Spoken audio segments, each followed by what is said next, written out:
Isnabero. Ito na ang panahon para mga bobo ibaon. Ito na ang tamang panahon. Di na mapatid ang mga dilutangin na kanilang tinaguri ang Panginoon.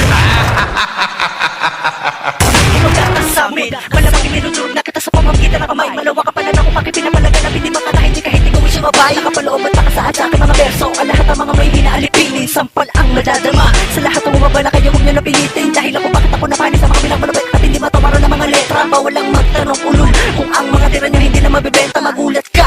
Mga kapatid na muna sa mga ganito na mga banatan. Buhay ka pa, oo, pero ako pa rin na maghahatid sa kamatay mo iba. Sa unang nagdulot, nakabanang makapaang pa ako sa kalaunan. Bakit ako sa likatabayan sa mga sa amin ay kalapit na ang katibayan. On the mic ay SNAPER or makabot niya ay yung pinangingilagan. Walang katakataka na kapag pinakalusan na kahit sino matanga ay pinanggigigilan. Salpak sa mga isipan na kami na mismo ang gumagawa ng himala. Kami ang twistero na bumubulo sa pula sa itaas, kaya dapat ka rin tumingala. Kapag di ka makalimat kapag nagpalimulan na tumili mga panilid. Ito na ang mga verso, sige sumalubong baka ikaw ang natubuhin. Isnabero.